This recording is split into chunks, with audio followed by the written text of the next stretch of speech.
प्रदेश पदाधिकारियों की बैठक और प्रदेश कार्य समिति की बैठक होने वाली है। इसमें कांग्रेस और आम आदमी पार्टी पर जवाबी हमलों को लेकर भी रूपरेखा तैयार होगी। इन बैठकों की तैयारियों को लेकर प्रदेश महामंत्री त्रिलोक जम्वाल, संगठन मंत्री पवन राणा, जिला अध्यक्ष बलदेव शर्मा, हमीरपुर जिला प्रभारी अजय राणा और प्रदेश प्रवक्ता विनोद ठाकुर समेत कई पदाधिकारी हमीरपुर में डेरा डाले हुए हैं। बिलासपुर की सीमा उखली और कांगड़ा की सीमा नादौन से लेकर हमीरपुर तक जगह जगह पर बैनर और पार्टी के झंडे लगाए गए हैं। आज चूंकि कैबिनेट की मीटिंग है और इस कैबिनेट की मीटिंग के बाद शाम को तकरीबन 6 बजे तक हमीरपुर के परिधि गृह में बीजेपी प्रदेश पदाधिकारियों की बैठक चलेगी। इसमें मुख्यमंत्री और प्रदेश अध्यक्ष समेत 50 पदाधिकारी भाग लेंगे और इसके बाद शाम को 7 बजे कोर ग्रुप की बैठक भी होगी। कोर कमेटी में मुख्यमंत्री जयराम ठाकुर, केंद्रीय मंत्री अनुराग ठाकुर, प्रदेश अध्यक्ष सुरेश कश्यप, राष्ट्रीय उपाध्यक्ष सौदान सिंह, प्रदेश प्रभारी अविनाश राय खन्ना और सह प्रभारी संजय टंडन मौजूद रहने वाले। तो फिलहाल हम आपको ग्राफिक्स के जरिए भी विस्तार से जानकारी दे रहे हैं कि इस कैबिनेट की मीटिंग में क्या क्या खास रहने वाला है, कौन कौन इस कैबिनेट मीटिंग में शामिल होगा। तो चुनावी साल में प्रदेश सरकार ने मिशन रिपीट के लिए रूठों को मनाने और गिले शिकवे दूर करने की कवायद शुरू कर दी है और इसी कड़ी में करीब एक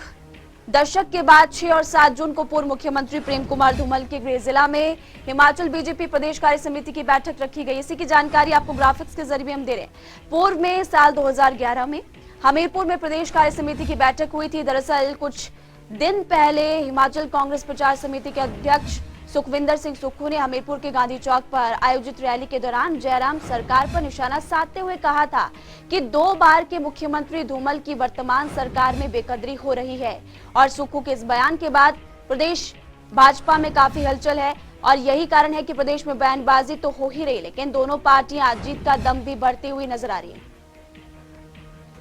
इस वक्त हमारे साथ हिमाचल प्रदेश की राजनीति में अपना लंबा अनुभव रखने वाले हिमाचल प्रदेश विश्वविद्यालय के प्रोफेसर एवं वरिष्ठ पत्रकार डॉक्टर शशिकांत शर्मा जुड़े हुए हैं। उन्हीं से चर्चा करते हैं रूठों को मनाने की इस कवायद पर। शशिकांत शर्मा जी, आपका बहुत बहुत स्वागत है जनता टीवी पर। हाँ, धन्यवाद जी। आप बताइए, ये जो मीटिंग आज होने वाली है बीजेपी की, रूठों को मनाने की कवायद अब शुरू कर दी है बीजेपी ने, यानी कि अब साफ तौर पर दिखाई दे रहा है कि एकजुट बीजेपी भी नजर आएगी जिस तरह से कांग्रेस भी कह रही है। बिल्कुल आपने ठीक कहा, क्योंकि ये जो कवायद है चुनाव को देखते हुए शुरू की गई है और जैसा कि आप जानते हैं कि पिछली बार पूर्व मुख्यमंत्री जो प्रोफेसर प्रेम कुमार धूमल थे उन्हें प्रोजेक्ट किया गया था विधानसभा में मुख्यमंत्री के तौर पे और प्रदेश भर में भाजपा की जीत हुई थी। और इस बार जब चुनाव में जा रहे हैं तो नेचुरली जो क्योंकि मुख्यमंत्री वो नहीं बन पाए थे सुल्तानपुर टेरा में जो उनकी हार हुई थी, सुल्तानपुर सीट पर जो हार हुई थी, उसके बाद और जयराम ठाकुर जी मुख्यमंत्री बने थे। तो भाजपा को कहीं ना कहीं ये जरूर एहसास है इस बात का कि पूर्व मुख्यमंत्री प्रेम कुमार धूमल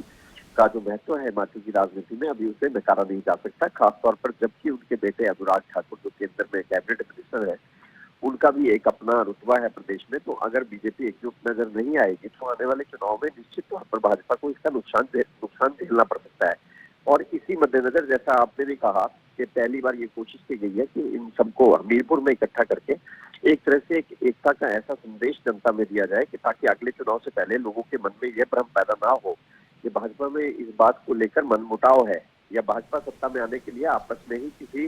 भीतरी संघर्ष से जूझ रही है। तो बिल्कुल आपने ठीक कहा और इसमें मुझे लगता है कि अब धीरे धीरे जिस तरह से मीटिंग्स के दौर शुरू हुए और महत्व देना शुरू किया गया है प्रोफेसर धूमल को,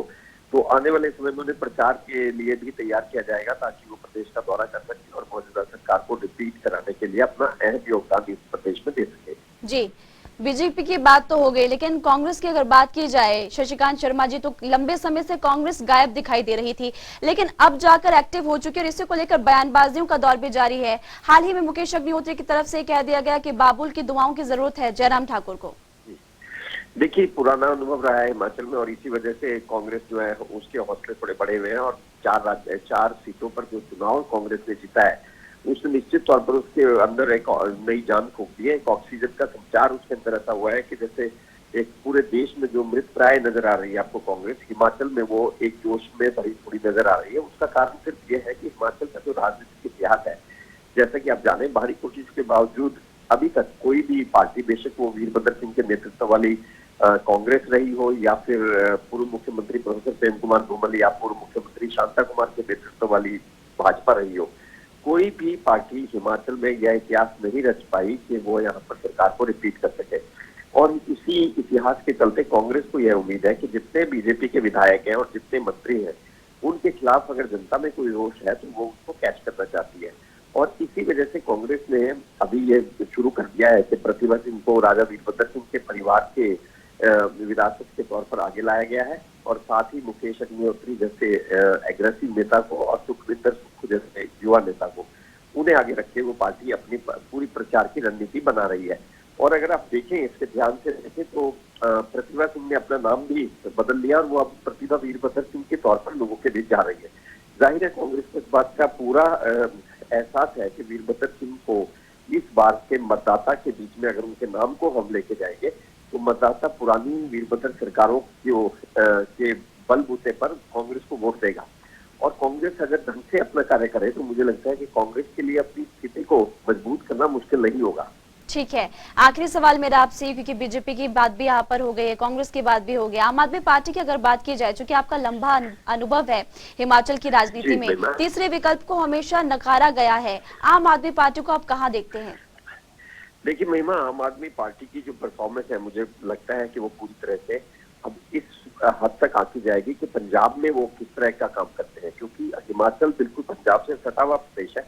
और दिल्ली फिर वहां से दूर है। लेकिन आम आदमी पार्टी की पूरी फुल फ्लैश गवर्नमेंट अभी पंजाब में चल रही है और आम आदमी पार्टी को लेकर पंजाब के लोगों में बहुत आशाएं हैं। हिमाचल का एक बहुत बड़ा तबका पंजाब में जुड़ा हुआ है, यहाँ के लोग वहां रहते हैं और पंजाब की राजनीति हिमाचल के लोगों की पूरी नजर रहती है। मेरा शुरू से मानना रहा है कि आम आदमी पार्टी की चर्चा हिमाचल की राजनीति में बहुत है, लेकिन ये वोटों में कन्वर्ट होती फिलहाल दिखाई नहीं दे रही है।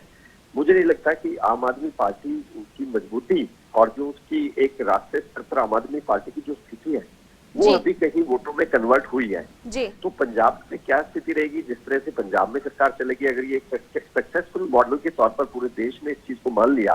कि पंजाब में आम आदमी पार्टी की सरकार एक अच्छी सरकार है, तो निश्चित तौर पर इस पार्टी को हिमाचल में भी फायदा होगा। लेकिन अभी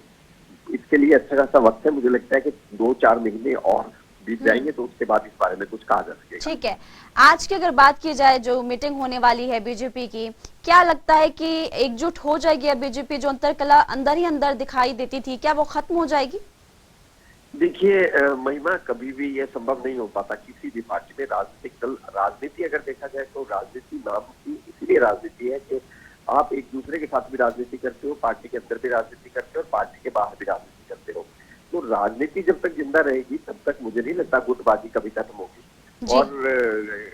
वो कोई भी पार्टी हो, उसमें सिर्फ भाजपा की बात नहीं है, कांग्रेस हो, आम आदमी पार्टी हो, हमेशा आपको गुट नजर आएंगे और राष्ट्रीय स्तर से लेके वो प्रदेश स्तर तक ही नहीं बल्कि जिला स्तर तक आपको नजर आएंगे। तो गुटबाजी खत्म हो जाएगी ये कहना तो बिल्कुल ही मुझे लगता है नामुमकिन बात है और ऐसा कभी होगा भी नहीं। लेकिन ये जरूर है कि पब्लिक के सामने एक फेस दिया जाएगा कि